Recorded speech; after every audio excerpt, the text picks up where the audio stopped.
Hello दोस्तों, exist academy में आपका स्वागत है। आज हम रसायन विज्ञान की क्लास में प्रैक्टिस सेट को डिस्कस करेंगे। यह आपका पहला प्रैक्टिस सेट होगा जिसमें लगभग 30 से 31 क्वेश्चन होंगे। उनको आज हम सॉल्व करेंगे। आइए पहला क्वेश्चन देखते हैं। लिखा है निम्न में सार्वत्रिक विलायक है। सार्वत्रिक विलायक का मीनिंग ये होता है एक ऐसा विलायक को इंग्लिश में बोलते हैं सॉल्वेंट। क्या बोला जाता है? सॉल्वेंट। तो सॉल्वेंट क्या होता है? सॉल्वेंट एक ऐसा चीज़ होता है सॉल्यूशन के अंदर, विलयन के अंदर, जिसकी मात्रा सर्वाधिक होती है। मतलब जो सबसे ज़्यादा डाला जाता है। जिस तरह हम लोग शिकंजी बनाते हैं ना, शरबत वगैरह बनाते हैं नींबू का, तो उसमें क्या करते हैं भाई, जो पानी होता है वो सबसे ज़्यादा होता है। चीनी और नींबू क्या होते हैं? कम होते हैं। तो जो सबसे ज़्यादा डाला जाता है उसको क्या बोलते हैं? विलायक। उसको क्या बोला जाता है? विलायक। क्या उसको बोलते हैं? सॉल्वेंट। और जो कम मात्रा में रहता है, विलायक क्या होता है? सबसे ज़्यादा मात्रा में। क्या होता है? ज़्यादा मात्रा में। और एक होता है विलेय, जिसको सोल्यूट बोलते हैं। क्या बोलते हैं? सोल्यूट। सोल्यूट मतलब होता है विलेय। तो विलेय क्या होता है? जो कम मात्रा में होता है। जो क्या होता है? कम मात्रा में, मतलब जिसकी क्वांटिटी क्या रहती है? कम। तो उसको बोलते हैं विलेय या फिर सोल्यूट। तो बोला है निम्न में सार्वत्रिक विलायक है, मतलब एक ऐसा विलायक जो सबसे ज़्यादा मात्रा में उपयोग किया जाता है हर एक सॉल्यूशन के अंदर। तो अल्कोहल तो भाई हम लोग कुछ भी अगर विलियन वगैरह देखते हैं केमिस्ट्री लैब में, अल्कोहल तो रहता नहीं है, ना ही ईथर रहता है और ना ही नेप्था। तो सबसे ज़्यादा डालते क्या हम? वाटर। इसका यूज़ सबसे ज़्यादा किया जाता है जल का। ठीक, इसी तरह हम नेक्स्ट क्वेश्चन की ओर चलते हैं। मेंडलीफ के अनुसार तत्वों के गुण निम्न में आवर्ती फलन होते हैं। देखो आवर्ती फलन का मीनिंग क्या हुआ? एक ऐसा आवर्ती फलन का मीनिंग होता है, आवर्ती मतलब तो बार बार दोहराया जाना। ठीक, क्या होता है? बार बार दोहराया जाना। मतलब जो 118 जो भी तत्व हैं, 108 जितने भी हैं, तो वो अपने कुछ ऐसे तत्व होंगे जो समान गुणधर्म दिखाएंगे। गुणधर्म मतलब इनकी जो प्रॉपर्टीज होगी वो क्या होंगी? सेम होंगी। तो कितने के बाद, मतलब ऐसा कौन सा ऐसा चीज़ है जिसके आधार पर हम क्या कर सकते हैं? एलिमेंट को डिवाइड कर सकते हैं कि इन इन एलिमेंट्स के, इन इन तत्वों के क्या है? धर्म, जो वो प्रॉपर्टीज हैं वो सेम है। तो वही मेंडलीफ ने बताया कि कुछ ऐसे तत्व होते हैं, मतलब तत्व होते हैं जितने भी हैं, उनमें क्या होता है? तत्व का कुछ एक टेबल बनता है। उस टेबल में जितने भी जो वर्ग रहेंगे, है ना, तो उस वर्ग के अंदर, ग्रुप के अंदर जितने भी एलिमेंट होंगे उनके क्या होंगे? गुण क्या होंगे? समान होंगे। तो किसके आधार पर उन्होंने बताया था? उन्होंने बताया था परमाणु भार के। उन्होंने बताया था कि जो जितने भी तत्व होते हैं उनके जो भी प्रॉपर्टीज होती हैं वो किस पे डिपेंड करती है? परमाणु भार पे, मतलब एटॉमिक वेट के। तो ये बताया था किसने? मेंडलीफ ने। तो अम्ल का जलीय विलयन नीले लिटमस पर क्या प्रतिक्रिया करता है? इसका मतलब अगर आपके पास क्या है? ब्लू लिटमस पेपर है, नीले रंग का लिटमस पेपर है, अगर आप उसको एसिड में डाल दोगे तो क्या इफेक्ट होगा? तो वो क्या करेगा? नीले लिटमस पेपर को लाल कर देता है। क्या कर देता है? रेड कलर देगा। वायु है। वायु क्या है? मिश्रण है, यौगिक है, तत्व। देखो आइए अब इसमें जानते हैं मिश्रण क्या होता है, यौगिक क्या होता है, तत्व क्या होता है ना। पहले जानते हैं मिश्रण क्या होता है। मिश्रण क्या होता है भी? मिश्रण क्या होता है? मिश्रण आपका ऐसे पदार्थ होते हैं जब दो या दो से अधिक पदार्थों को किसी भी अनुपात में मिलाते हैं। किसी भी अनुपात में मतलब किसी का कोई फिक्स नहीं है, मैंने ये कितना मिलाया, वो कितना मिलाया, ये कितना मिलाया। ठीक, जिस तरह मान के चलो आप नींबू पानी बनाते हो, ठीक, तो उसमें ये थोड़ी पता रहता है कि नींबू इतना ही डालना है। तो वो इंसान की चॉइस के ऊपर जाएगा कि नींबू कितनी मात्रा में डाला जाए, खट्टा पसंद है या कम खट्टा पसंद है। चीनी कितनी मात्रा में डाला जाए ये भी फिक्स नहीं होता। शुगर कितनी क्वांटिटी में डाला जाएगा ये भी फिक्स नहीं होता। क्यों? क्योंकि शुगर, भाई कोई मान लो शुगर फ्री है, वो चीनी नहीं लेगा। समझ में आएगा नहीं? पानी कितना डालना है ये भी डिपेंड नहीं करता। तो मिश्रण क्या होता है? मिश्रण वे पदार्थ होते हैं जब दो या दो से ज़्यादा पदार्थों को किसी भी अनुपात में मिला दें। मतलब जब दो या दो से अधिक पदार्थों को किसी भी अनुपात में मिलाएं तो उसको क्या बोलेंगे? मिश्रण। मतलब इसका कोई अनुपात फिक्स नहीं है। तो यौगिक क्या होते हैं भाई? यौगिक वो होते हैं जिनका जो भी आप मिला रहे हैं उनका अनुपात फिक्स रहेगा। अनुपात क्या रहेगा? फिक्स। जिस तरह मान के चलो H2O अपना जल है, जल को इसमें पता है कि हाइड्रोजन 2 होंगे और ऑक्सीजन कितना होगा? 1। तो इसका अनुपात फिक्स है कि ये 2:1 के अनुपात में ही मिलाए जाएंगे। मतलब हाइड्रोजन की मात्रा 2 होगी और ऑक्सीजन की मात्रा कितनी होगी? 1। तभी आपका जल बनेगा, अदरवाइज जल नहीं बनेगा। इसी तरह आपने अमोनिया गैस देखी होगी NH3। तो इसमें क्या होगा? नाइट्रोजन 1 और हाइड्रोजन कितने होंगे? 3। मतलब इसमें वो अमोनिया गैस बनाने के लिए इनका अनुपात क्या होना चाहिए? 1:3 होगा। तो इन सबको बोला जाता है यौगिक। ठीक, और तत्व क्या होते हैं? तत्व वो पदार्थ होते हैं, शुद्ध पदार्थ होते हैं जिसमें समान परमाणु क्रमांक के परमाणु उपस्थित होते हैं। तो कहने का मीनिंग क्या हुआ? तत्व क्या होते हैं? तत्व क्या होते हैं? वो शुद्ध पदार्थ होते हैं जिसमें समान परमाणु क्रमांक के परमाणु उपस्थित होते हैं। मतलब ये तो परमाणु बारे में बता रहे हैं ना। तो वायु में भाई बहुत सारी, वायु में क्या क्या होता है भाई?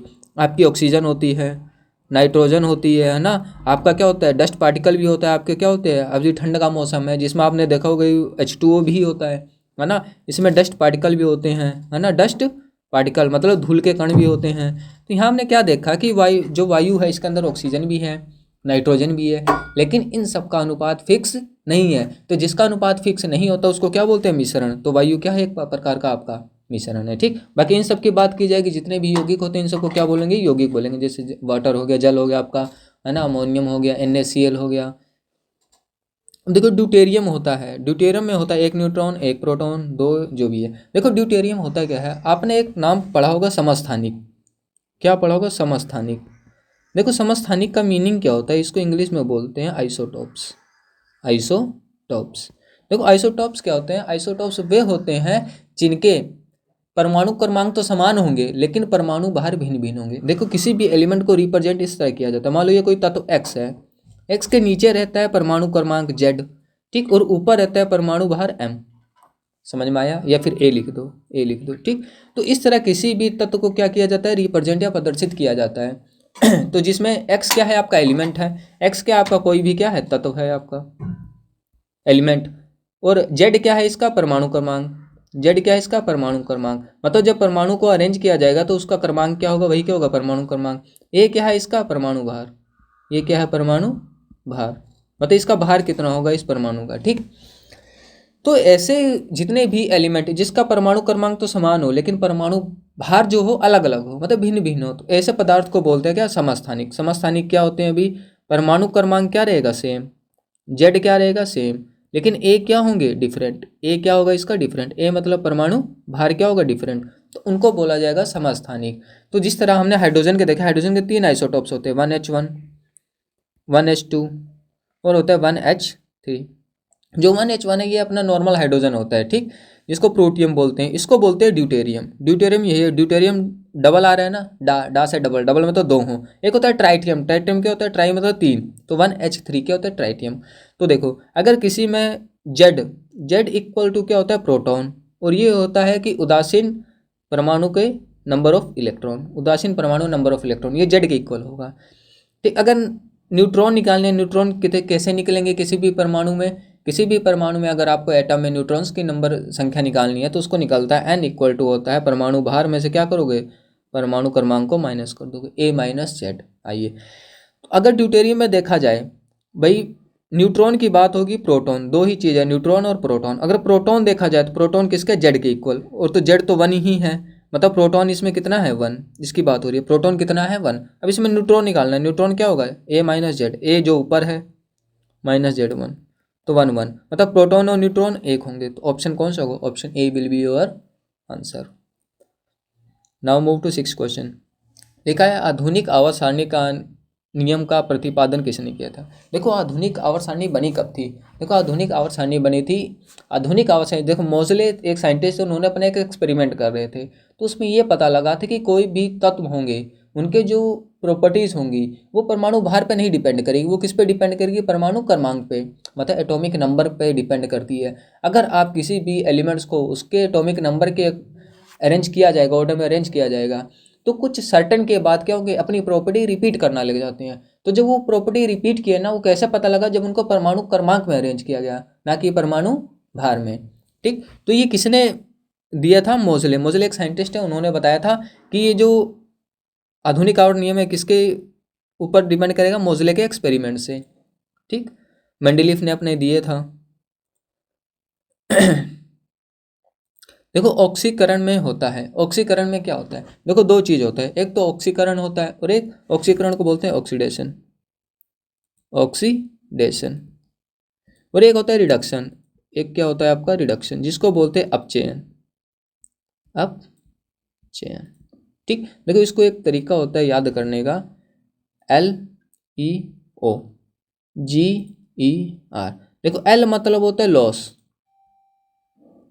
ई मतलब होता है इलेक्ट्रॉन, ओ मतलब होता है ऑक्सीडेशन, ऑक्सीडेशन मतलब ऑक्सीकरण, ठीक। ओ मतलब ऑक्सीकरण। देखो जब भी इलेक्ट्रॉन लॉस होगा, लॉस होने का मतलब इलेक्ट्रॉन निकलेगा बाहर, बाहर निकलने को बोला था मुक्त होते हैं, जब भी इलेक्ट्रॉन मुक्त होंगे बाहर निकलेंगे तो उसमें होगा क्या आपका, ऑक्सीडेशन, ऑक्सीकरण। और रिडक्शन, अपचयन में क्या होगा, वही इलेक्ट्रॉन जो लेगा, तो जहाँ इलेक्ट्रॉन लिया जाता है, इलेक्ट्रॉन को लिया जाता है, ग्रहण किया जाता है, तो उसको क्या बोलते हैं, अपचयन। आर मतलब रिडक्शन मतलब अपचयन, ठीक। तो ऑक्सीकरण में क्या होगा भाई, आप इलेक्ट्रॉन लॉस होगा, इलेक्ट्रॉन मुक्त किए जाते हैं। Option B will be your answer. Next है सबसे हल्का तत्व है, सबसे हल्का तत्व कौन सा होता है भाई, हाइड्रोजन। पहले नंबर पे है। शुद्ध जल का पीएच होता है, शुद्ध जल, देखो जल का क्या होता है, ना तो खट्टा होता है ना ही खारा होता है। तो जल ना खट्टा होगा ना खारा होगा तो उसका पीएच मान कितना होगा, 7। देखो 7 से जो पीछे होंगे, कम होंगे, उनको बोलते हैं एसिड। क्या बोलते हैं, एसिड मतलब अम्ल। और अम्ल स्वाद में कैसे होते हैं, खट्टे। ये कैसे होते हैं, खट्टे। और 7 से जैसे ही आगे जाओगे तो यहाँ शुरू हो जाएंगे बेसिस, जिसको बोलते हैं क्षारक, क्षार बोलते हैं। ठीक, ये स्वाद में कैसे होते हैं, खारे होते हैं। ठीक, जैसे नमक जैसे आपका नमक हो गया, नमक कैसा, खारा, तो इसका मतलब ये क्या है, 7 से ज़्यादा है इसका पीएच वैल्यू। देखो सबसे अधिक विद्युत ऋणात्मक तत्व है। विद्युत ऋणात्मक का मीनिंग क्या हुआ, देखो ऋणात्मक का मतलब क्या हुआ, जो सबसे जल्दी नेगेटिविटी को क्या करेगा, माइनस को अचीव करेगा। देखो किसी भी एलिमेंट के अंदर दो प्रॉपर्टी होती हैं, या तो वो इलेक्ट्रॉन को लॉस करेगा या फिर इलेक्ट्रॉन को गेन करेगा। तो जिसकी सबसे ज़्यादा प्रबल प्रवृत्ति होगी, जो सबसे जल्दी इलेक्ट्रॉन को क्या करेगा, ग्रहण करेगा, तो उसी को बोला जाता है विद्युत ऋणात्मक। क्या बोलते हैं, विद्युत ऋणात्मक। मतलब सबसे पहले क्लोरीन, ब्रोमीन, आयोडीन, क्लोरीन, इनमें से कौन इलेक्ट्रॉन को सबसे पहले खींचेगा। तो खींचने का मतलब जिसकी विद्युत ऋणात्मकता सबसे ज़्यादा है। तो किसकी सबसे ज़्यादा है, फ्लोरीन की। किसकी, फ्लोरीन के। देखो इसमें आता है फ्लोरीन, क्लोरीन, ब्रोमीन और आयोडीन, और एटीएम होता है जो भी है। तो फ्लोरीन सबसे ऊपर है, तो इसकी विद्युत ऋणात्मकता क्या होती है, सबसे अधिक। क्यों, क्योंकि साइज में क्या होता है, थोड़ा छोटा होता है। रक्त का पीएच मान होता है, देखो रक्त, आपने खून उन पिया तो नहीं होगा, लेकिन देखिए जो खून होता है वो स्वाद में थोड़े खारे होते हैं, तो इसका पीएच वैल्यू क्या होगा, 7.4। माइनस जैसा कोई चीज़ होता नहीं है। देखो आधुनिक आवर्त सारणी में तत्वों के वर्गीकरण का आधार क्या है। जो आधुनिक मॉडर्न पीरियोडिक टेबल है उसमें जो तत्वों को वर्गीकृत मतलब उसको अरेंज किया गया है, वो किस आधार पर किया गया है। बताया था इससे पहले कि मोज़ेले एक साइंटिस्ट, उन्होंने एक्सपेरिमेंट किया था। उस एक्सपेरिमेंट से पता लगा कि जो तत्वों के जो वर्गीकरण होता है वो परमाणु भार नहीं, परमाणु क्रमांक के अकॉर्डिंग किया जाता है। तो परमाणु क्रमांक, इसको एटॉमिक नंबर बोलते हैं। तो जल की कठोरता कैसे दूर की जाती है।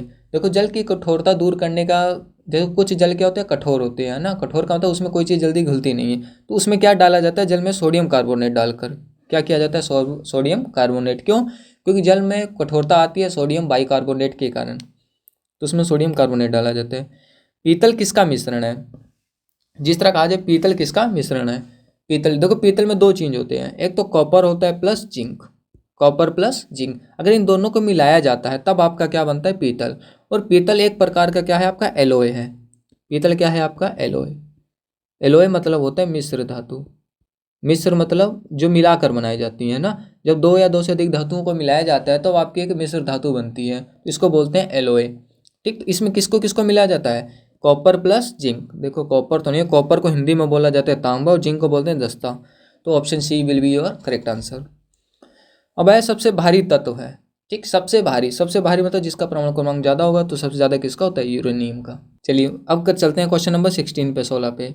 निम्न में कौन एल्यूमिनियम की मिश्र धातु है। मतलब कौन सी ऐसी चीज़ है जिसको एल्यूमिनियम के साथ मिक्स किया जाए तो आपकी एल्यूमिनियम की मिश्र धातु मिलती है। वो होता है आपका क्या, डी, मैग्नीशियम। ठीक, इसको मैग्नीशियम भी बोला जाता है। क्या बोलते हैं, magnesium. Aluminium plus magnesium, magnesium plus aluminium, जब इन दोनों को मिक्स किया जाता है तो आपको क्या बनता है, आपका मैग्नीशियम बनता है। आइए, जल की अस्थायी कठोरता का मुख्य प्रमुख कारण क्या है। देखो अस्थायी कठोरता क्या होती है, मतलब जो फिक्स नहीं रहती, मतलब परमानेंट नहीं, टेम्परेरी होती है। क्या होती है, टेम्परेरी। तो टेम्परेरी के लिए क्या होता है, इसका मुख्य कारण कैल्शियम है, मैग्नीशियम के बाइकार्बोनेट। क्या होते हैं, कैल्शियम है, मैग्नीशियम के बाइकार्बोनेट्स। आइए, हेमेटाइट किस धातु का अयस्क है। हेमेटाइट है आपका लोहे का, किसका है, लोहे का। ठीक, जिस तरह बॉक्साइट आपको जानते हो एल्यूमिनियम का होता है। Next question, question number 19, German silver किसका मिश्रण होता है। देखो जर्मन सिल्वर में तीन चीज होते हैं, तांबा, जस्ता और निकिल। कहाँ है, तांबा, जस्ता, निकिल, ये रहा। देखो इसमें होता है कॉपर होता है, जिंक होता है और आपका क्या होता है, निकिल। ये तीन चीज मिलकर आपका क्या बनता है, जर्मन सिल्वर बनता है।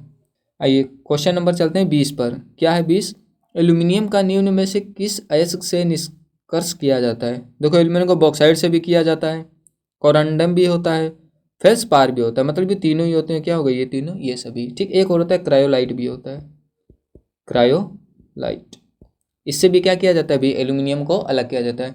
देखो अयस्क क्या होते हैं, अयस्क वे पदार्थ होते हैं जिसमें क्या होते हैं भी, जिसका भी जिस तरह मान के चलो, जब भी एल्यूमिनियम निकाला जाता है तो एल्यूमिनियम सीधा नहीं मिलता ज़मीन के अंदर कि ये देखो एल्यूमिनियम पड़ा है। एल्यूमिनियम के साथ कुछ इम्प्योरिटीज़ होती हैं, अशुद्धता होती है। तो इस अशुद्धता को मिलाकर एल्यूमिनियम को जो मिलता है उसको बोलते हैं अयस्क, इंग्लिश में बोला जाता है अयस्क को बोलते हैं और, क्या बोलते हैं और। तो इस और से क्या किया जाता है, उन अशुद्धियों को दूर की जाती है अलग अलग विधियों द्वारा। ठीक, उस विधि से अलग करने के बाद तब आपको क्या मिलता है, एल्यूमिनियम मिलता है। जिस तरह हम लोग गेहूँ वगैरह खरीदते हैं तो गेहूँ से क्या होता है, कंकड़ पत्थर होते हैं उसमें, है ना, कुछ न कुछ पत्तियाँ वगैरह होती है, तो हम क्या करते हैं उसको ऐसे हिला हिला के क्या करते हैं, उस अशुद्धियों को दूर करते हैं। कंकड़ को बीन बीन के क्या करते हैं, निकाल निकाल के अलग किया जाता है, तब अपना गेहूँ चावल इस तरह किया जाता है। इसी तरह एल्यूमिनियम, इसी तरह सोना हो गया, चांदी हो गया, ये सब सीधे नहीं मिलते, इनके साथ कुछ ना कुछ इम्प्योरिटीज़ होती हैं। तो उस इम्प्योरिटीज़ को मिलाकर जिस भी तत्व के या पदार्थ के मिलते हैं उनको अयस्क बोला जाता है। देखो पदार्थ के परमाणु, देखो यहाँ परमाणुवाद लिख लेना, ठीक। परमाणुवाद के प्रणेता थे, मतलब पहली बार परमाणु के बारे में किसने बताया था भाई, वो थे अपने जे डाल्टन, है ना। वो कौन थे, सर डाल्टन। डाल्टन ने बताया कि परमाणु क्या है। इन्होंने बताया कि परमाणु सबसे छोटा, परमाणु क्या होता है भाई, परमाणु आपका क्या होता है, सबसे छोटा कण होता है, सबसे छोटा कण। सबसे पहले इन्होंने बताया था परमाणु क्या होता है, सबसे छोटा कण। ये इतना छोटा होता है कि इसको दोबारा फर्दर डिवाइड नहीं किया जा सकता, मतलब इसको दोबारा आप फर्दर काट के अलग नहीं कर सकते। जब भी किसी भी चीज़ को इतना छोटा कर दो, काट काट के इतना छोटा कर दो कि उसको दोबारा टुकड़े ना किए जा सके, तो उसको बोला जाता है परमाणु। ये पहले किसने दिया था, डाल्टन ने। देखो रेडियम की खोज किसने की। रेडियम आपने देखा होगा, रेडियम एक ऐसा पदार्थ होता है जो ऑटोमेटिक क्या होता है, चमकता रहता है ना। जिस तरह आप रात में जाते हैं, सफ़र करते हैं, तो सड़क पे एक चमकदार चीज़ लगी रहती है, येलो येलो कलर की, कहीं कहीं रेड कलर का लगा रहता है, उसमें किसका यूज़ किया जाता है, रेडियम का। आज हम सब लोग बाइकों में भी लगवाते हैं कि रात में जैसे ही उसके ऊपर लाइट पड़ती है तो वो चमकने लग जाता है रात में, है ना। उसका रीज़न क्या होता है, वही रेडियम लगा होता है। क्या लगा होता है, रेडियम। तो रेडियम एक ऐसा तत्व होता है जो खुद ही क्या करता है, लाइट को निकालता रहता है। तो इसकी खोज की किसने थी, बेसिकली दो थे लोग, रॉबर्ट पियारे और मैडम क्यूरी। मतलब ऑप्शन कौन सा, ऑप्शन डी विल बी और राइट आंसर। रॉबर्ट पियारे भी थे और मैडम क्यूरी भी थी। हेनरी बेकरूल ने क्या किया था, इन्होंने रेडियो एक्टिविटी की खोज की थी। रेडियो एक्टिविटी, है ना, जिससे अल्फा किरणें निकलती हैं, अल्फा बीटा गामा। कपूर को निम्न विधि से शुद्ध किया जाता है।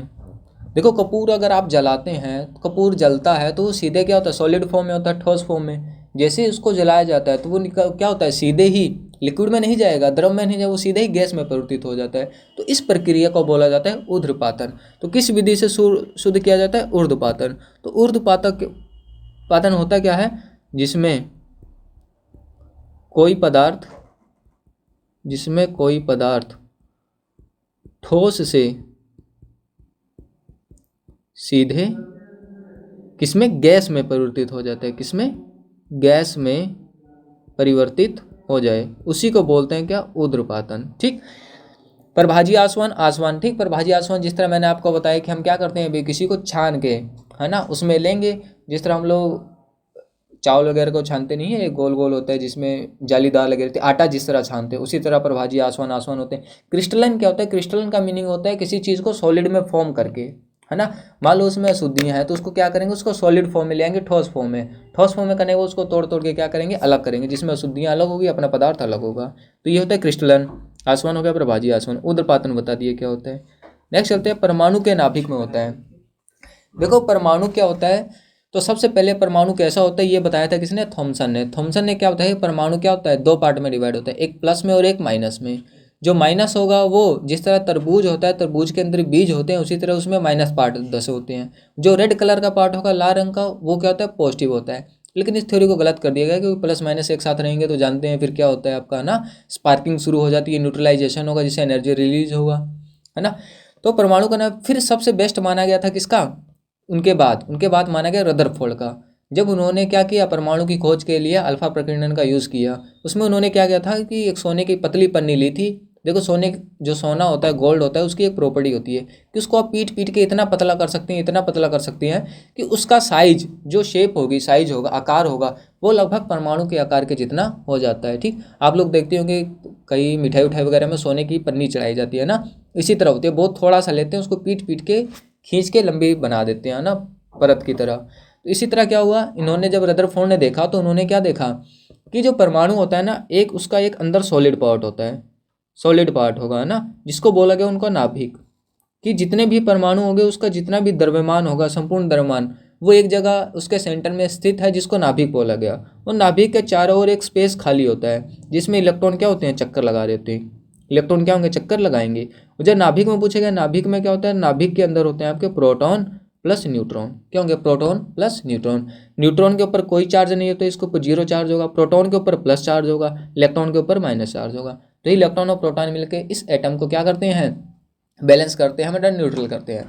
तो परमाणु के नाभिक में क्या होगा भाई, इलेक्ट्रॉन तो बाहर होंगे, तो नाभिक में कौन होगा, proton plus neutron. Proton plus neutron, तो option A is your correct answer. आइए चलते हैं 25। एक मोल में कुल परमाणु की संख्या है। देखो एक साइंटिस्ट थे अवोगाद्रो। कौन थे, अवोगाद्रो। इन्होंने क्या किया भाई, इन्होंने एक बताया कि अगर मान लो आपको कोई भी चीज़ ले लिया, गोल्ड का एटम ले लिया है ना, सोने का, अगर वो सोने के 1 ग्राम एटम लोगे भाई, उसके अंदर बहुत सारे परमाणु होंगे, क्योंकि परमाणु तो सबसे छोटा पार्ट है ना, सबसे छोटा। अगर इस परमाणु को मिलाओगे तो आपका क्या बनता है, एक अणु बनता है। ठीक, तो इन्होंने बोला अगर उस परमाणु की संख्या क्या 1 मोल के बराबर हो। किसके बराबर, 1 मोल। तो 1 मोल के अंदर कितने परमाणु स्थित होंगे, तो उन्होंने बताया जब भी 1 मोल की बात होगी, किसकी बात होगी, 1 मोल। 1 मोल की वैल्यू उन्होंने बताया था 6.023 इंटू 10⁻23। ठीक, अगर एक परमाणु 1 मोल परमाणु बोल दिया तो यहाँ परमाणु लगा देना है। अगर 1 मोल अणु बोल दिया तो यहाँ क्या लगाओगे, अणु लगाओगे। अगर 1 मोल आयन बोल दिया तो यहाँ क्या लगाओगे, आयन लगाओगे। अगर 1 मोल क्या बोल दिया भाई, तत्व, वो क्या बोलते हैं, अणु बोल दिया तो यहाँ भी क्या लगाओगे, अणु लगाओगे। ठीक, आयन बोलेंगे आयन, परमाणु बोलेंगे परमाणु। ठीक है ना, जो भी बोलेगा 1 मोल, तो 1 मोल की वैल्यू उन्होंने इतनी बताई थी। अब कहा है 1 मोल में कुल परमाणु की संख्या, परमाणु के बारे में पूछा है, तो 1 मोल में कितने परमाणु होंगे भी, इतने परमाणु होंगे 6.023 इंटू 10⁻23। तो option C is your correct answer. ठीक, देखो किसी पदार्थ का वह सूक्ष्मतम कण जिसका विभाजन नहीं हो सकता कहलाता है। अभी जस्ट पहले बताया कि किसी भी पदार्थ को काट काट के इतना छोटा कर दो कि उसको दोबारा विभाजित नहीं किया जा सकता, उसको बोलते हैं परमाणु। क्या बोलते हैं, परमाणु। अणु क्या होता है अभी, 2 या 2 से अधिक परमाणु को मिलाने पर, 2 या 2 से अधिक परमाणुओं को मिलाने पर जो पदार्थ बनता है उसको क्या बोलते हैं, अणु बोलते हैं। ठीक, तत्व आपको बताया है क्या होते हैं, शुद्ध पदार्थ होते हैं जिसमें समान परमाणु क्रमांक के परमाणु उपस्थित होती है। ये क्या होते हैं भाई, शुद्ध पदार्थ होते हैं भाई, इसमें कोई प्रकार की अशुद्धि नहीं होगी। शुद्ध पदार्थ जिसमें समान परमाणु क्रमांक के परमाणु उपस्थित होते हैं, समान परमाणु क्रमांक के परमाणु उपस्थित होते हैं, उपस्थित होते हैं। ठीक, यौगिक क्या होते हैं, यौगिक क्या होते हैं आपके 2 या 2 से अधिक पदार्थों को निश्चित अनुपात में मिलाने पर, क्या 2 या 2 से अधिक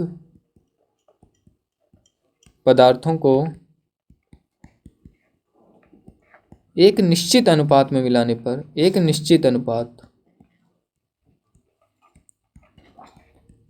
में मिलाने पर जो प्राप्त होगा उसको क्या बोलेंगे, यौगिक बोलेंगे। ठीक, तो यौगिक का एग्जांपल मैंने बताया था, जिस तरह आपका H2O हो गया ना, H2O कब बनेगा, जब हाइड्रोजन के 2 और ऑक्सीजन का 1 परमाणु मिलेगा। इसी तरह NH3 हो गया है ना, इसी तरह क्या होगा, CaCl2 हो गया। ये सब क्या है आपके यौगिक हैं। इस तरह परमाणु तत्व क्या होते हैं आपके, हाइड्रोजन, क्लोरीन, ब्रोमीन, हीलियम, ये सब क्या है आपके तत्व हैं, है ना। अणु क्या हो गए, 2 या 2 से अधिक परमाणु को मिलाने पर। एग्जाम्पल क्या लिखोगे, जिस तरह मान लो मैंने H2 लिख दिया, H2 क्या है आपका, एक अणु है जिसमें हाइड्रोजन के कितने हैं, 2। इस तरह मैंने लिख दिया HCl, ये भी क्या है, एक अणु है। इसको अणु भी बोल सकते हैं, यौगिक भी बोल सकते हैं, है ना। तो ये आपका 26 क्वेश्चन हो गया। और क्वेश्चन नंबर 27 की ओर चलते हैं। निम्न में से कौन सा युग्म सुमेलित नहीं है, आविष्कार हुआ इसका। देखो प्रोटॉन की खोज किसने की थी, देखो इसका एक फॉर्मूला है ईटा पर नच, है ना। ई मतलब इलेक्ट्रॉन, टा मतलब थॉमसन, तो इलेक्ट्रॉन की थॉमसन ने की, ठीक है भाई। पा मतलब प्रोटॉन, रा मतलब रदरफोल्ड, प्रोटॉन की रदरफोल्ड ने की, ये भी सही है। ना मतलब न्यूट्रॉन, चा मतलब चैडविक, न्यूट्रॉन की चैडविक ने की। तो प्रोटॉन की युकावे ने नहीं की। तो कौन सा यौगिक सुमेलित नहीं है, ऑप्शन डी। सामान्य ताप एवं दाब पर विभिन्न गैसों के 1 ग्राम अणु का आयतन होता है। देखो सामान्य ताप और दाब, इसको बोला जाता है STP, इसको क्या बोलते हैं, STP। Standard temperature and pressure. STP का मतलब क्या होता है? एसटीपी का मीनिंग क्या होता है? Standard temperature and pressure. ठीक, एक एनटीपी होता है जिसको नॉर्मल टेम्परेचर प्रेशर बोला जाता है। अगर स्टैंडर्ड है, स्टैंडर्ड मतलब वहाँ फिक्स होगा टेम्परेचर कितना होना चाहिए, 25 डिग्री सेल्सियस, 25 डिग्री सेल्सियस। ठीक, और प्रेशर कितना होना चाहिए, 1 बार।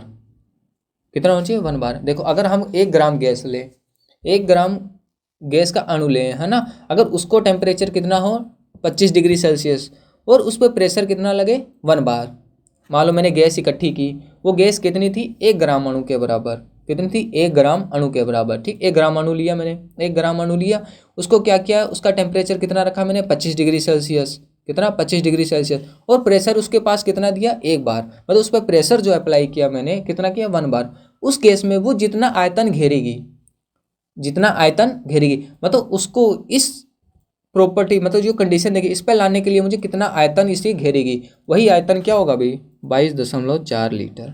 कितना आयतन घेरेगी, 22.4 लीटर। नेक्स्ट है आपका रेडियो सक्रियता का सर्वप्रथम किसने लगाया था पता। देखो रेडियो सक्रियता, इसको बोलते हैं रेडियो एक्टिविटी। क्या बोलते हैं इसको, रेडियो एक्टिविटी। तो जब रेडियम पढ़ाए थे अभी, उसमें बताया था कि रेडियो एक्टिविटी क्या होता है। अभी रेडियो एक्टिविटी का सबसे पहले किसने दिया था, ये दिया था हेनरी बेकरूल ने, हेनरी बेकरूल ने। ठीक, रदरफोर्ड जानते हो आपने, प्रोटॉन दिया था। मैडम क्यूरी ने आपका क्या बता रहा था, रेडियम का। आइंस्टीन थे, इन्होंने बहुत सारी अपनी थ्योरी दी थी। हीरा एंड ग्रेफाइट क्या है, समावेवी, कार्बन के अपर रूप, समस्थानिक या धातु है। देखो हीरा और ग्रेफाइट ये दोनों कार्बन के अपर रूप होते हैं। क्या होते हैं, अपर रूप। नेक्स्ट है परमाणु के नाभिक में उपस्थित प्रोटॉनों की संख्या को कहते हैं। परमाणु के नाभिक में उपस्थित प्रोटॉनों की संख्या को। देखो इससे पहले मैंने आपको बताया जेड इक्वल टू क्या होता है, प्रोटॉन के इक्वल, या फिर उदासीन परमाणु में उपस्थित इलेक्ट्रॉनों की संख्या। तो प्रोटॉन किसके इक्वल होता है, परमाणु क्रमांक के। किसके, परमाणु क्रमांक। Option C is your correct answer.